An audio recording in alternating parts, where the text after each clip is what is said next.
Assalamualaikum warahmatullahi wabarakatuh. Alhamdulillah wassalatu wassalamu ala rasulillah wa ala alihi wa sahbihi wa man wala wa ba'd.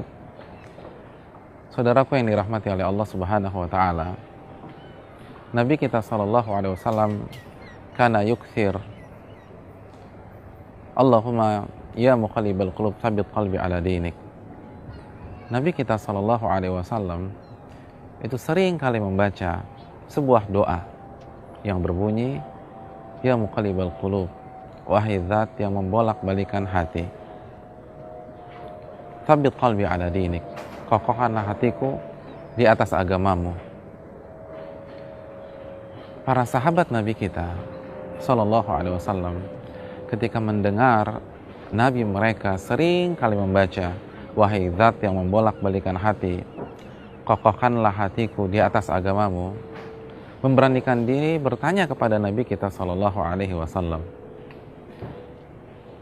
Mereka mengatakan, ya Rasulullah, wahai Rasulullah, amanna bika wa bima ji'ta bih, hal takhafu alaina. Ya Rasulullah, kami sudah beriman kepada engkau dan kami beriman dengan ajaran yang engkau bawa. Apakah engkau masih mengkhawatirkan kami? Jadi kita sudah beriman, kita sudah sholat, kita sudah berpuasa, kita zakat, kita bertauhid, kita benar-benar membumikan makna la ilaha illallah dalam kehidupan kita. Apakah masih ada yang kau khawatirkan atas kami? Apa kata Nabi kita sallallahu alaihi wasallam? Naam, ya, jelas. Masih ada yang aku khawatirkan atas kalian. Lalu Nabi mengatakan alasannya, inna quluba bani Adam baina isbi'aini min asabi'ir rahman yuqallibu kaifa yasha. Sesungguhnya hati-hati manusia itu berada di antara dua jemari Allah. Allah bolak-balikan sesuai dengan apa yang Allah kehendaki. Hadis ini diriwayatkan Imam Tirmidzi, Imam Ibnu Majah dengan sanad yang sahih. Saudaraku yang dirahmati oleh Allah subhanahu wa ta'ala, hadits ini memberikan pelajaran bagi kita. Tidak ada yang boleh merasa aman apapun yang telah ia kerjakan. Ketika kita sudah mengerjakan sholat 5 waktu, ketika kita sudah berpuasa Ramadan dan dilanjutkan dengan puasa-puasa sunnah, ketika kita sudah membayar zakat dan tidak lupa berinfak, ketika kita sudah mengenakan penampilan atau pakaian yang sesuai dengan sunnah Nabi SAW, baik kita seorang laki-laki atau kita seorang wanita, kita sudah tutup aurat kita sudah berhijab, atau kita sudah merasa berbakti kepada orang tua, melakukan silaturahim, kita sudah datang ke pengajian, tetap tidak boleh merasa diri aman dari kekufuran,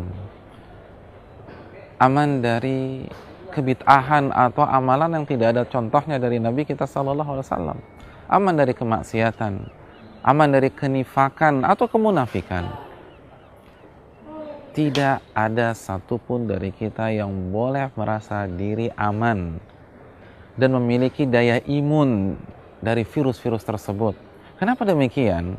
Karena kalau ada orang yang mendapatkan posisi dan zona aman tersebut, maka orang-orang tersebut adalah Abu Bakar As-Siddiq, Umar bin Khattab, Utsman bin Affan, Ali bin Abi Thalib, Abu Hurairah, Abdurrahman bin Auf, dan para sahabat-sahabat yang lain.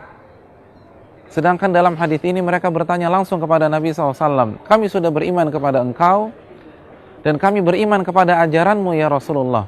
Apakah engkau masih mengkhawatirkan kami? Dan Nabi menyatakan, ya. Nabi masih mengkhawatirkan para sahabat. Nabi masih mengkhawatirkan generasi terbaik, generasi yang dikatakan oleh Nabi kita SAW, khairun nasi qarni, sebaik-baik manusia itu generasiku. Kalau mereka masih dikhawatirkan, maka tidak ada yang boleh dari kita merasa aman sampai kita benar-benar berpisah dengan dunia. Ini pelajaran bagi kita. Oleh karena itu, marilah kita meneladani Nabi kita sallallahu alaihi wasallam. Perbanyaklah doa kepada Allah, ya muqallibal qulub tsabbit qalbi ala dinik. Wahai zat yang membolak-balikan hati, kokohkanlah hatiku di atas agamamu. Perbanyak doa ini sebagaimana Nabi memperbanyak doa tersebut. Kalau ada orang yang boleh mencukupkan diri dan tidak berdoa kepada Allah, meminta kekokohan, meminta keistiqomahan, maka orang itu adalah Rasulullah sallallahu alaihi wasallam. Tapi lihat bagaimana adab Nabi dengan Allah Subhanahu wa taala. Bagaimana sikap Nabi? Beliau selalu berdoa dan memperbanyak doa, ya muqallibal qulub tsabbit qalbi ala dinik. Wahai zat yang membolak-balikan hati, kokohkanlah hatiku di atas agamamu. Saudaraku yang dirahmati oleh Allah Subhanahu wa taala, maka perbanyak doa ini di dalam sujud-sujud kita. Di antara azan dan qomat, di